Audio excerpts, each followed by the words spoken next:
Bom dia.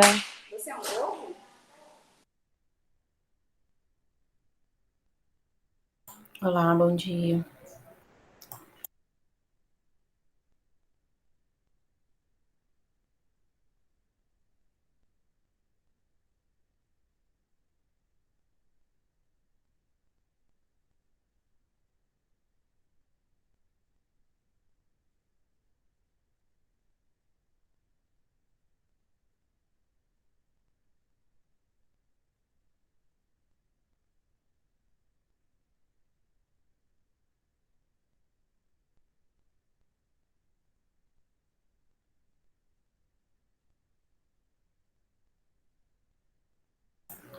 Tá tudo certo, Neila. A gente só tá esperando agora a avaliadora interna entrar. Obrigada.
Oi, pessoal, bom dia.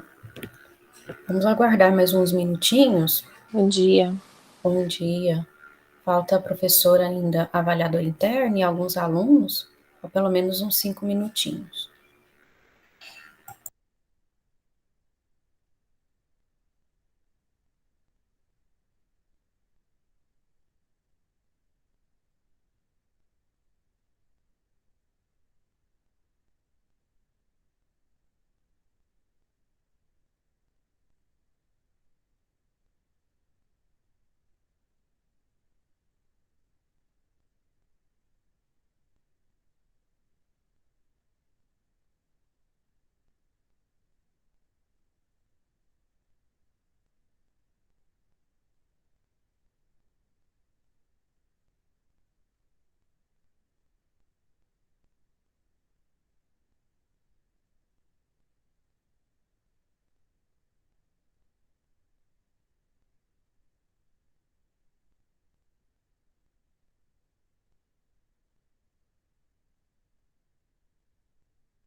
Milena, não tem ordem de apresentação. O que nos foi instruído é que a gente podia seguir a ordem de aparecimento, tá? Não tem ordem não, mas você pode ser sim a primeira, não tem problema. Ah, então tá, obrigada. Só vou aguardar mais uns minutos, tá? Tá bom.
Patrícia, eu vou dizer em relação aos outros eventos que eu já participei, não tem necessidade, tá?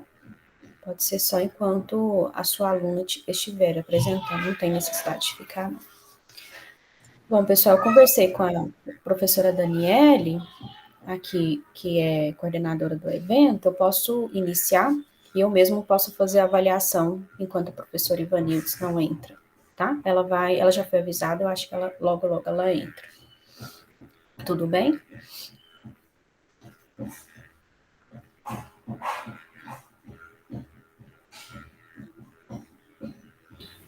Tudo bem. Então, Por sejam mim todos também, bem-vindos. tudo bem. Tá, tudo bem. Sejam todos bem-vindos ao 6º Congresso de Ensino, Pesquisa e Extensão da Universidade Federal de Jataí, o 6º CONEP 2021. E nesse momento, então, damos início à apresentação dos relatórios finais do Programa de Iniciação Científica, Tecnológica e Inovação, bem como do Programa de Iniciação Científica das Licenciaturas do ciclo 2020-2021. E agradeço a todos pela presença e por prestigiarem o CONEP 2021. Então, quero dar as boas-vindas à avaliadora externa, a professora Thais Rocha Assis, da Universidade Federal de Goiás, em Goiânia, e Obrigada. a professora Ivanildes deve entrar logo, e também, em algumas situações, pode ser que o membro externo do CNPq também possa entrar, ele vai andar pelas salas. E também as boas-vindas aos estudantes aqui presentes, no momento, o horário correto, né, então, dá crédito, né, aos estudantes Rafael, a estudante Milena, por entrarem, e também boas-vindas à orientadora Patrícia de Sabarros, professora Patrícia. Por gentileza, então, solicito que a gente fique com as câmeras desligadas, só os moderadores e avaliadores poderão ficar, porque pode ser também que entre a intérprete, né, a nossa intérprete. Então, para a gente não prejudicar o trabalho dela, a gente fica com a câmera desligada. Mas, Milena, Rafael, se quiserem ligar, né, ao apresentarem, podem ficar à vontade, que a intérprete ainda não entrou. Essas gravações, essas apresentações estão sendo gravadas por motivo de fins de relatoria e postagem na página oficial do evento. Então, se vocês não concordarem com a gravação, peço que vocês se manifestem e mandem um e-mail para esse e-mail que eu vou colocar aqui no chat, se vocês não permitirem a gravação. Mas eu peço que não liguem a câmera ou não façam nenhum tipo de manifestação, tá? Nada que contenha imagem. Em caso de queda de energia, sinal de internet, aqui já está um momento chuvoso, né? Ou qualquer outro evento que interrompa essas gravações, a gente inicia da mesma forma, no mesmo link, tá? Na mesma sala. A realização desse congresso não seria possível sem a colaboração da ASCOM, a nossa assessoria de comunicação, o SET de tecnologia informática, dos intérpretes e dos nossos avaliadores. Então, a todos vocês, nossos sinceros agradecimentos. Cada estudante terá 10 minutos de apresentação e cada avaliador 5 minutos para arguição. Então, eu vou fazer vou cronometrar aqui para vocês. Então, esse tempo será seguido à risca, porque nós temos apresentação por todo dia. Inclusive, eu estou às 14 horas em outra sala. Eu vou estar. Certo? Professor Ivanildes, eu estou dando as boas-vindas aqui a todos. Muito obrigada pela participação. Professor Ivanildes é a nossa avaliadora interna aqui da Universidade Federal de Jataí. Então, Rafael, sim. Oi, bom dia, professora. Rafael, se importa se a Milena iniciar? Não, pode começar. Tudo bem? Então, iniciaremos as apresentações, né, com o trabalho da estudante Milena Soares Xavier Silva e a orientadora é a professora Patrícia de Sá Barros. Milena, você tem, então, 10 minutos para a sua apresentação e os avaliadores 5 minutos para a arguição, cada um deles. Tá, Bom ok. trabalho. Obrigada. Vou colocar aqui para apresentar. Quando começar que eu vou iniciar aqui o tempo, tá? Pode colocar aí, Tá. tranquilo.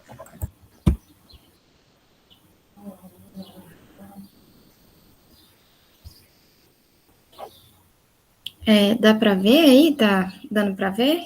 Sim, eu Tá. estou vendo. Então tá, vou iniciar. Bom dia a todos, meu nome é Milena e hoje eu vou apresentar sobre os valores de referência para o teste Time Up Go em indivíduos saudáveis, uma revisão de literatura. Inicialmente, o nosso trabalho não era uma revisão de literatura, né? Mas devido à pandemia, a professora Daniele da COP nos orientou a fazer uma revisão de literatura, juntamente com o Marcelo e a orientadora Patrícia de Sá. Bom, na introdução, vamos falar um pouco sobre o teste, né? O Time Up Go, também chamado como TUG. Ele foi desenvolvido por Pozziado e Richardson em 1991, a partir da versão teste Get Up and Go, o GUC. Qual que é a diferença? O Get Up and Go, ele não era cronometrado. Então, o Time Up Go é cronometrado. E esse teste, ele é de simples aplicação, barato, seguro e de alto valor de prognóstico e confiabilidade. Bom, como é realizado esse teste, né? Inicialmente, o indivíduo sentado irá levantar de uma cadeira com apoio de aproximadamente 46 centímetros, caminhar até uma linha no chão de 3 metros de distância, virar, voltar e sentar. Sendo que o desfecho principal é o tempo em segundos para sua realização. Então, a partir do momento que o indivíduo levanta da cadeira, o profissional vai ligar o cronômetro e quando ele voltar e sentar novamente, ele vai desligar o cronômetro e assim marcar o tempo. Então, o teste ele é muito útil na prática clínica para avaliar funcionalidade, mobilidade, risco de queda e também prognóstico de algumas patologias, como doenças cardiovasculares, doença de Parkinson, Alzheimer, paralisia cerebral, leucemia, fibrose cística e síndrome de Down. Bom, o nosso objetivo foi buscar valores de referência do tempo em segundos para o teste Time Up Go em indivíduos saudáveis. A nossa metodologia de revisão de literatura foi pesquisada nas bases de dados da Cielo, a BVS e PubMed, com descritores de indivíduos saudáveis, Time Up Go, Time Up and Go e valores de referência. Então, fizemos a leitura do título e resumo para avaliação de critérios de exclusão e inclusão. Os critérios de inclusão foram artigos publicados de 2010 a 2021, em inglês e português, e os que falavam sobre o teste, né? E se atendeu a esses critérios de inclusão e ausência de exclusão, foi lido integral.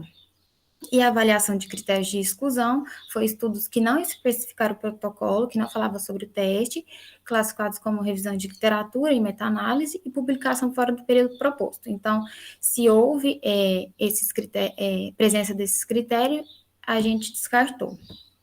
E o quantitativo de artigos buscados. Na Cielo, não achamos, né, a fase inicial e final foi 0. A BVS, tivemos 9 artigos iniciais e a fase final 0.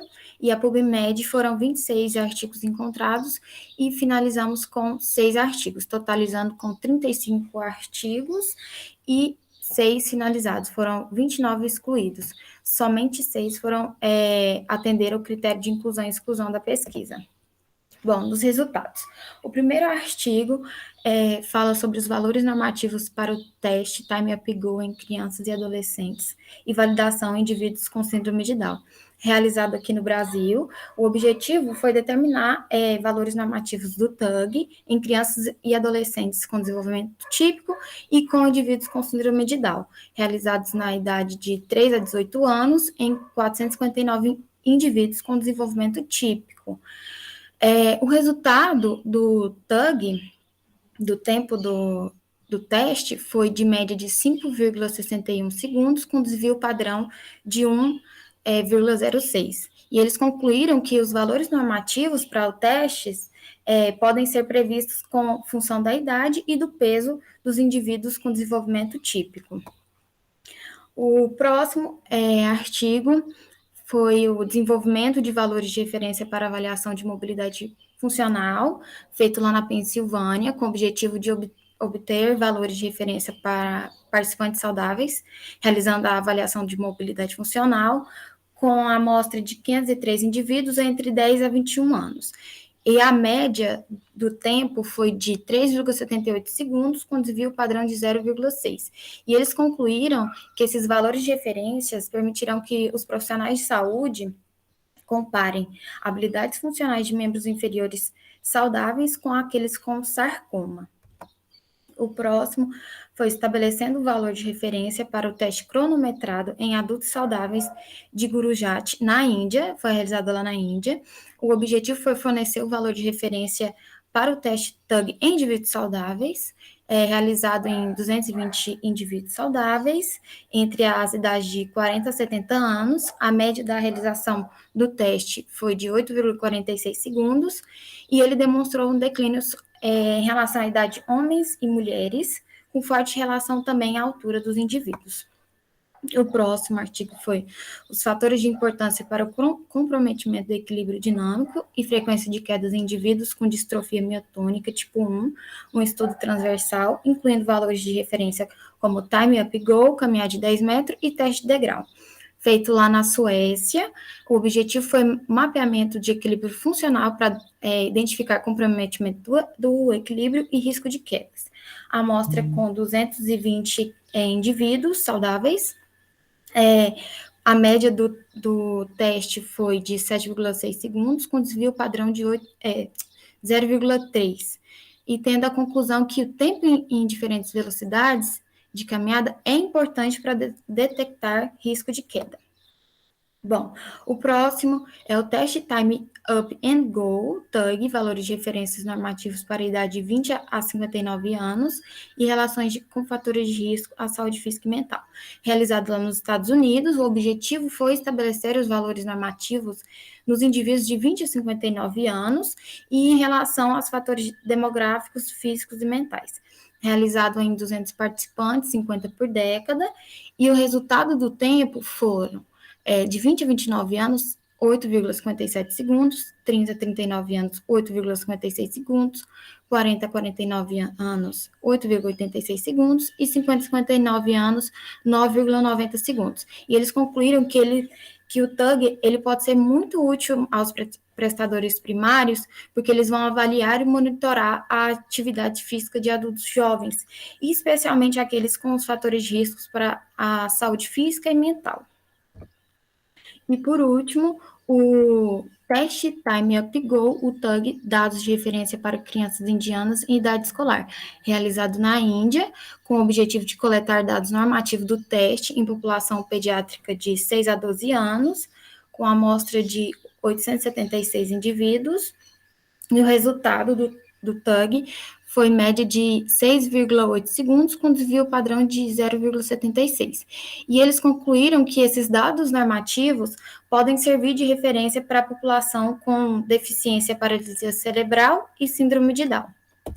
Bom, então, os valores de referência do tempo para a realização do Time Up Go variou de 3,78 a 9,90, entre estudos de diferentes países. Crianças e adolescentes gastaram menos tempo comparados com os adultos. Em contrapartida, então, quanto maior a idade dos indivíduos, os idosos, maior o tempo de realização do teste. Então, concluímos que os valores de referência para o teste Time Up Go são cruciais para a interpretação correta do teste, tanto no campo científico quanto na prática clínica, principalmente. E nós notamos uma escassez de valores normativos para o TUG em indivíduos saudáveis na literatura.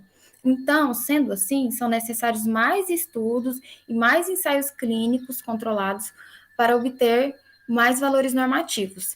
E também concluímos que os valores de TUG em indivíduos saudáveis variou em diferentes locais do mundo. E aqui são as minhas referências, e obrigada. Obrigada, Milena, muito bom. Agora eu vou passar a palavra para a professora avaliadora externa, a professora Thais Rocha Assis, da Universidade Federal de Goiás. Por favor, professora, 5 minutos de arguição. Oi, gente, bom dia. Queria agradecer o convite para participar da banca.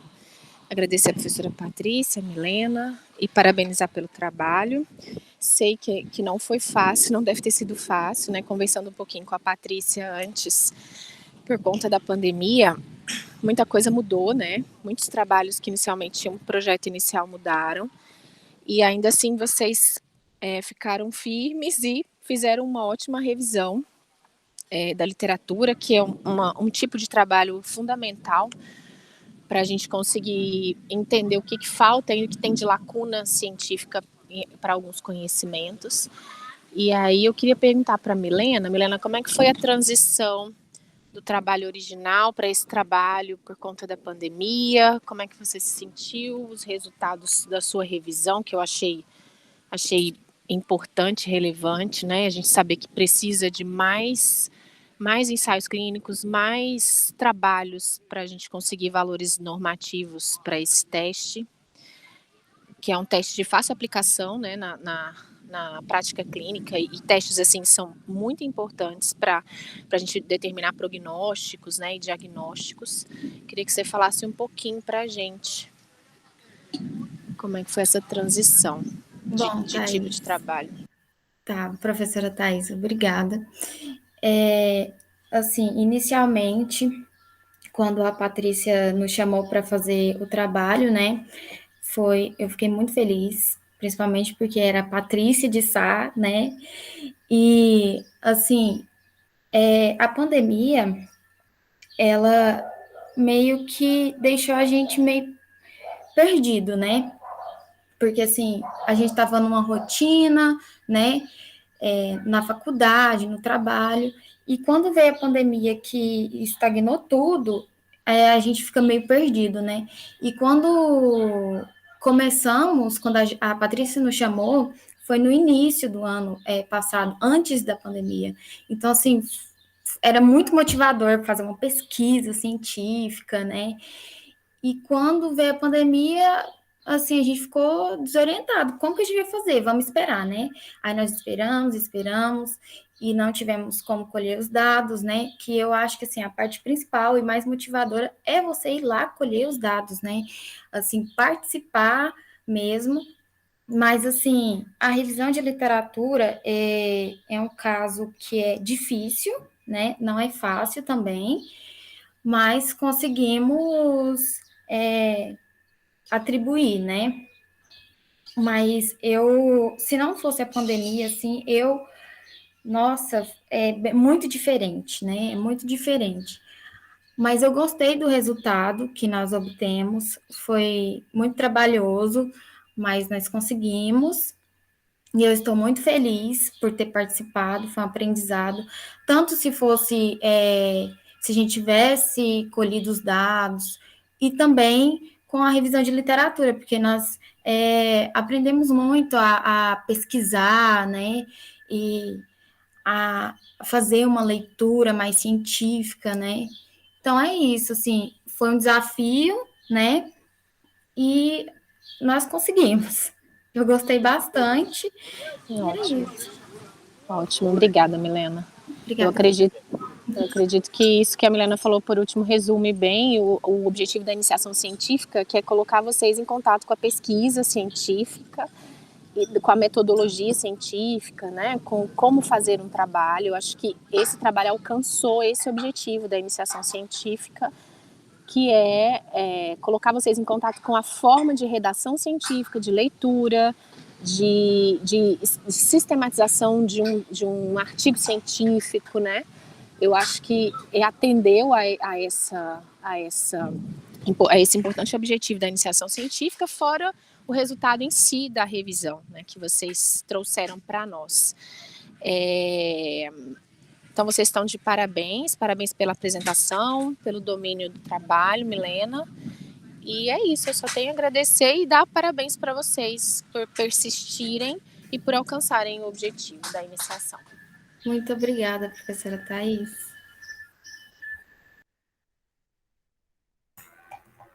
Mais alguma colocação, professora? Finalizou? Eu posso falar, Ludmila? Pode ficar à vontade. Gostaria de parabenizar a Milena né, que o tempo inteiro esteve sempre muito envolvida.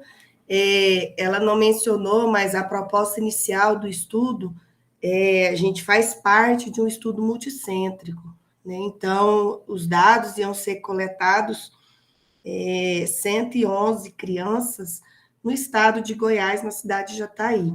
Então, é um estudo nacional, com outras universidades, né? Eu tenho parceria com o pessoal lá do Nordeste, a gente já fez esse mesmo estudo com o teste de caminhada, e a gente publicou os valores normativos para o teste, e agora a proposta era fazer do TUG, que quase não tem dados na literatura, tem uma escassez enorme de informações, de valores normativos, de equação para fazer o cálculo.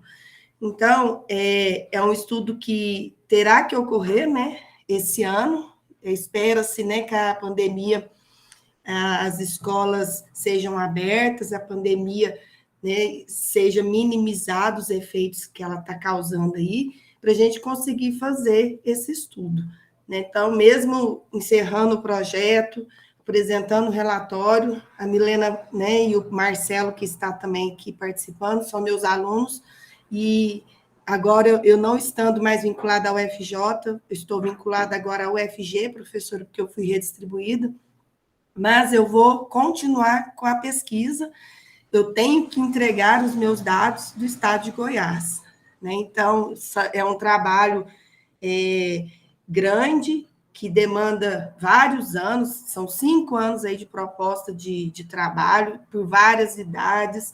Então, assim, tem um longo caminho ainda. Então, assim, eu só agradeço Milena e o Marcelo aí por ter participado junto comigo. A gente cumpriu o nosso papel, que era a revisão, né, mediante a falta de oportunidade, né, de coletar os dados. Infelizmente, né, nada disso estava previsto, né? A gente tinha que ter coletado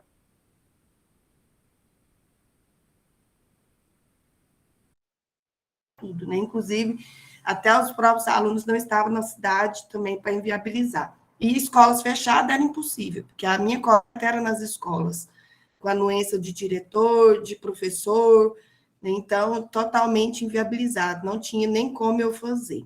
Então, quero só deixar registrado a importância desse estudo e que ele será dado continuidade quando a pandemia passar e a gente tiver a oportunidade de ir para as escolas fazer. Tá? Muito obrigada, Ludmila. Parabéns, Milena. Acho que não tem Obrigada, professora. nenhum docente que não tenha sido prejudicado, né? E aí a gente teve que se reinventar, né? Acho que todo mundo teve que passar por isso. Professora Thais, eu acho que recebeu por e-mail, né, o formulário para preenchimento e avaliação do trabalho.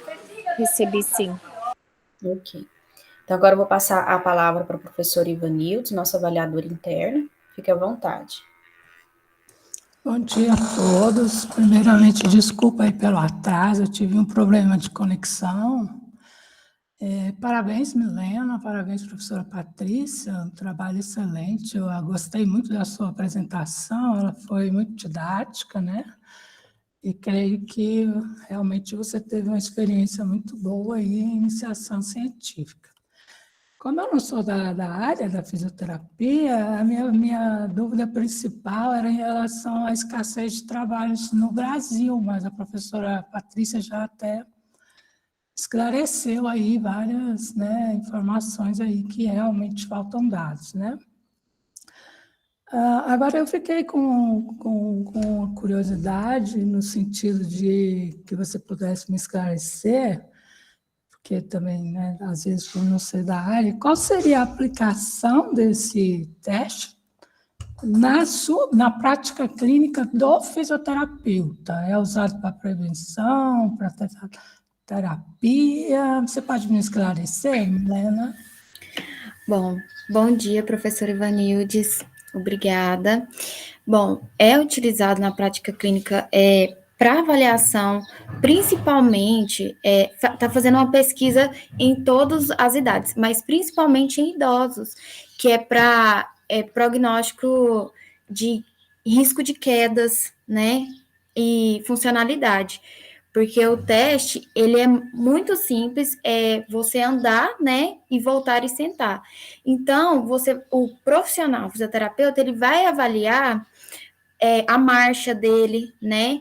Se, dependendo do tempo que for gasto, ele vai avaliar se ele tem um risco de queda, como que ele está andando, né? A funcionalidade dele. Então, assim, na fisioterapia, nós utilizamos para detectar a funcionalidade, a mobilidade, né? Como que está esse indivíduo e o risco de queda, que é o principal.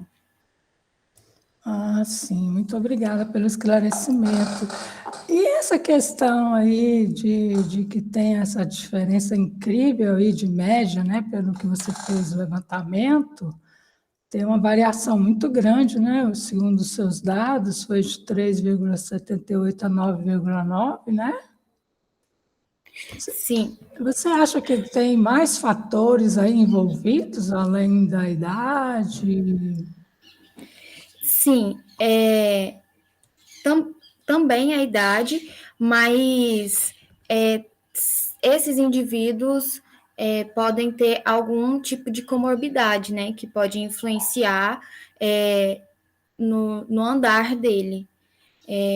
Como foi dito, às vezes pode ter obesidade, né, ou pode ter algum outro tipo de prognóstico.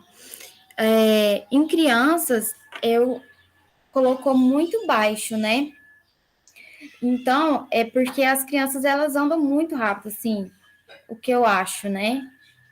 Que está exposto no nosso trabalho.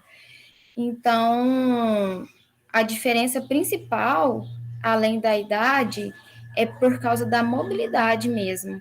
Porque a criança, ela é muito mais móvel, assim, tem mais mobilidade do que os idosos, pessoas com mais idades.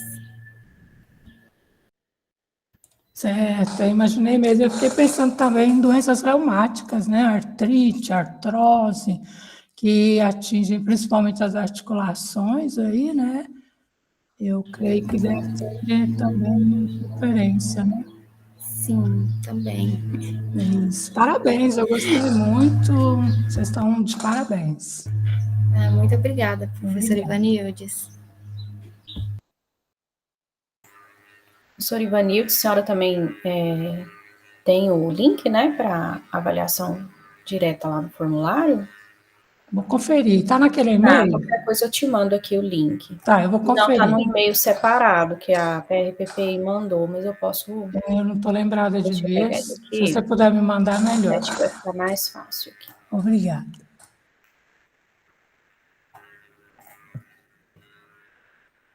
É isso, tá? Bom, agradeço já as contribuições da professora Thais, professora Ivanildes, e muito boa apresentação, Milena. Obrigada. Agora a gente vai prosseguir. A gente vai prosseguir com a apresentação do discente Rafael de Almeida Magalhães. O orientador é o Davi ou é David, Rafael? Davi.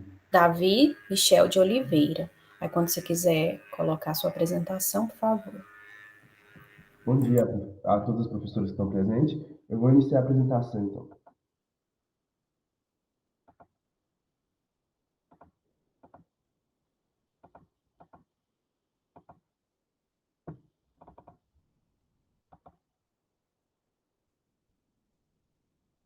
Está aparecendo? Está. Bom, o título do meu trabalho é Prontidão e Nível de Atividade Física de População Universitária Submetida a Isolamento Social causado pela pandemia de Covid-19. Os autores eu, Rafael de Almeida Magalhães, Mayara Bosch, o professor Luiz Fernando, o professor Eduardo Vinotto e o meu orientador, o professor Davi. Aqui estão os tópicos do trabalho, a introdução, o objetivo, metodologia, os resultados e a conclusão. Bom, surgiu em Wuhan uma doença pulmonar desconhecida e poucos meses depois ela foi classificada como uma pandemia pela OMS. O isolamento social e a testagem em massa foram considerados as principais estratégias para conter a transmissão do vírus no mundo todo. Porém, o isolamento social alterou drasticamente o estilo de vida da população, diminuindo também a prática de atividade física e aumentando o estilo de vida sedentário da população, principalmente da população universitária e dos estudantes em geral que tiveram que ou ficar com os estudos totalmente em casa ou não ter aula nenhuma. O estilo de vida sedentário é um dos principais fatores de risco para doenças cardiovasculares, além de prejudicar também o sistema imunológico. As populações universitárias, elas são fisicamente ativas, de acordo com Ramos, 2019. Entretanto, com o isolamento social, as aulas foram suspensas e, posteriormente, implantou o sistema de ensino remoto, o que pode ter aumentado também o tempo de tela, contribuindo para o aumento do sedentarismo. Portanto, o presente estudo pode orientar as futuras atuações dos profissionais, visando reduzir os efeitos colaterais e os maus hábitos decorrentes do isolamento social, além de contribuir com as futuras pesquisas. O objetivo dessa pesquisa foi avaliar a prontidão e o nível de atividade física da população universitária durante o isolamento social causado pela pandemia de Covid-19. Bom, nossos métodos tratou-se de um estudo descritivo transversal. A coleta foi online, por não podermos ir a campo, e utilizamos o Google Forms, contendo as seguintes variáveis. Inicialmente, as variáveis sociodemográficas para identificar e também categorizar os participantes. Posteriormente, teve prontidão e risco para a prática de atividade física pelo Parquet.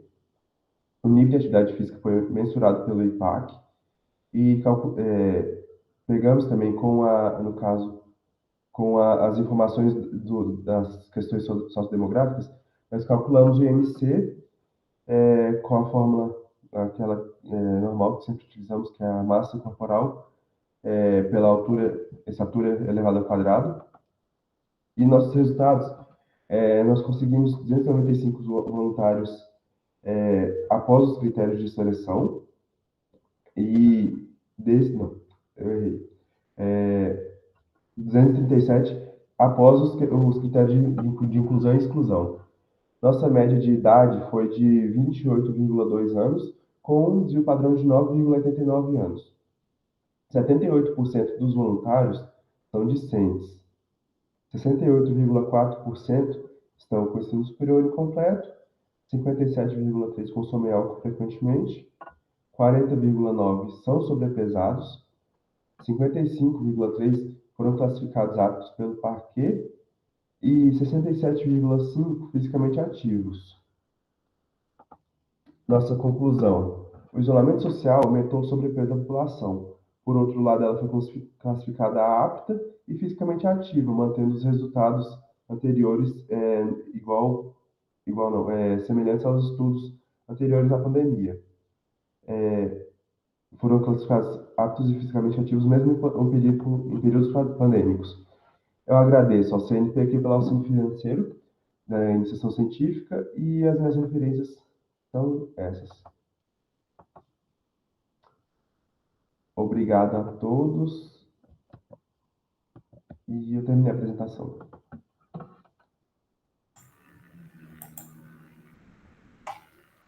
Rafael, só me confirma o título da sua apresentação, parece que não é a mesma que eu tenho aqui, só para confirmar. Não, tivemos uma mudança mesmo. Não, só para aqui. Prontidão e nível de atividade física e população universitária submetida a isolamento social causado pela pandemia de Covid-19. Tá bom, certinho. Então, vou passar a palavra para a professora, avaliadora externa. Professora Thaís, por favor. Oi, bom dia de novo. Gente, eu tive só uma dúvida com relação ao trabalho, Rafael. Acho que foi uma hora de queda, e eu tô com a minha filha aqui, acho que foi na hora que ela me solicitou, eu não percebi. Aqui na piscina. Tá bom, vai lá, tia Luá, que a mamãe tá conversando aqui, só um minutinho, tá? Pode ir lá. Desculpa, gente. Sem problema, a gente entende perfeitamente. Rafael, vocês aplicaram o IPAC? Qual foi o teste, o questionário de nível de atividade física? Sim, foi o IPAC para a Universidade Foi o Física IPAC. Aham. e para a prontidão utilizando o arquivo. Isso, tá certo. Não, tá certo então. O que eu achei interessante do seu resultado é que parece que o tempo, né, de isolamento social, de pandemia, parece que ainda não repercutiu no nível de atividade física, né? Foi isso mesmo, não foi que você concluiu? Sim, os voluntários foram classificados fisicamente ativos, Aham. porém, eu não sei se eu citei aqui, teve um aumento não posso falar isso porque eu não tive os dados anteriores. Nós tivemos muitos voluntários com nível de ansiedade e depressão autorrelatados. Acredito que isso pode ter sido resultante do isolamento social e o nível de sobrepeso também pode ser influenciado pelo isolamento social. Tá. Mas assim, ainda não houve impacto no nível de atividade física, né? Não. Então, isso eu achei interessante, esse resultado. Eu imaginei que já tivesse tido algum impacto. Mas assim, eu vou passar para o próximo avaliador, gente. Tem uma menina no meu pé aqui. Rafael, por enquanto eram as dúvidas que eu tinha e eu quero agradecer o convite. Achei super interessante a iniciativa desse tipo de avaliação na pandemia. Acho importante a gente verificar impactos dessa pandemia na comunidade acadêmica. E essa iniciativa foi muito importante. Já eu falo mais um pouquinho. Tudo bem. Professor Ivanildo, por favor. Bom dia novamente. Rafael, parabéns pelo seu trabalho, sua apresentação. Foi bem didático, né? É bem interessante, né, essa questão aí do isolamento social, né? A gente já viu aí vários comentários sobre o impacto tanto psicológico, né, quanto aí na atividade física. Na sua opinião, será que a influência da idade, uma população aí relativamente jovem, né, 28 anos, teve interferência nesse resultado? E também será que as pessoas passaram a praticar essas atividades físicas em casa? Foi perguntado essa questão no questionário. De repente, a pessoa substituiu a atividade lá da academia, né, por atividade em casa, por exemplo?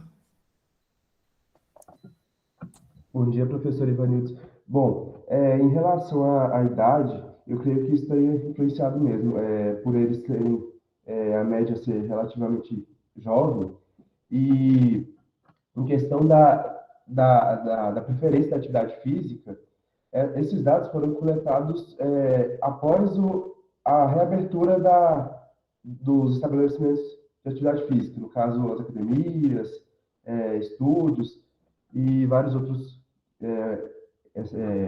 tipos de estabelecimentos de treino. Então, eu acho que isso pode ter influenciado, porque já tinha voltado meio que ao normal com aquelas, esqueci o termo, com a norma de segurança. Mas pode ter influenciado com o aumento do nível de atividade física, isso pode responder à dúvida da professora Thais, que ela ficou também, que não teve tanta influência na atividade física, porque os dados foram coletados após a reabertura. Então, não tem como eu saber se, quando estava tudo fechado ainda, eles começaram a praticar em casa, ou se esses voluntários foram praticar em casa e deixaram a academia. Nós não perguntamos a eles se a prática era em casa ou se era na academia. Certo. Agora também eu acho que tem aquela questão, né, que isolamento no Brasil, ele não é levado tão a sério, né, como aparentemente nos países do exterior. Aí a gente viu, pelo menos, né, era o que noticiava, que o isolamento era bem mais rigoroso, né, inclusive pagamento de multa? Você acha que essa questão também É verdade, Vanilda, eu acho que você tem influenciar? razão. Pode ser isso mesmo, né? Eu acredito, né? Que fala isolamento. Aí você sai na rua, tá cheio de gente, você vai no mercado, tá cheio de gente. Essa questão de isolamento, aparentemente, você concorda, Rafael, que se no Brasil foi levada a sério essa questão do isolamento? Então, eu concordo com a senhora, estava cheio de gente mesmo fora de casa. Bom, mas, como eu disse, os dados foram coletados após a reabertura dos estabelecimentos comerciais de atividade física. Então, não tem como saber se. É que eu estou gaguejando um pouquinho, professora, eu estou um pouquinho nervoso. Então, não tem como eu saber se durante o isolamento mais severo que teve, no em meados do ano passado, entre março e junho, que nesse período a prática de atividade física da população diminuiu muito e se agora retornou por causa da reabertura.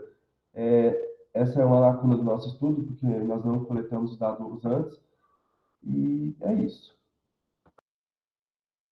Ok, muito obrigada, parabéns novamente, né? De toda forma, a iniciação científica, ela teve a sua importância, né? Para você aprender aí a coletar dados, analisar, né? Redigir, né? Um trabalho científico, meus parabéns, né? É um ótimo trabalho.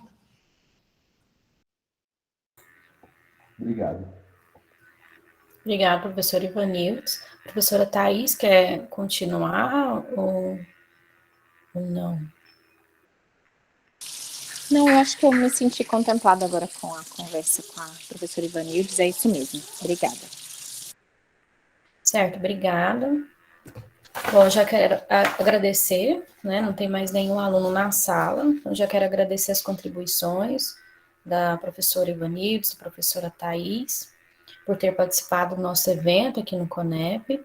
Agradecer a presença dos alunos, Milene e Rafael, da orientadora, professora Patrícia, e eu já entrei em contato aqui com o pessoal do CONEP, pelo fato de nenhum outro aluno ter entrado, que seriam mais 3 alunos até este momento não entraram, a gente vai declarar encerrado esse evento aqui nessa sala específica. E eu gostaria que vocês, então, saíssem da sala, se não tiver ninguém mais para falar, alunos, orientadora, avaliadoras, não tiver mais nada a falar, eu declaro, então, encerrada essa sala. Obrigada pela participação de todos. Obrigada, Ludmila. Obrigada, Tenham um professora. bom dia, Obrigada, gente. Obrigada, bom dia a todos. Bom dia. Copiar. É você, coisa gostosa da vovó? Colar.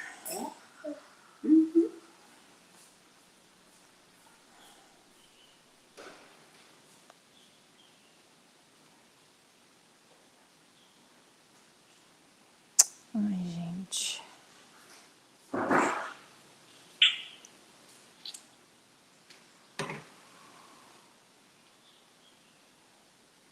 Copiar.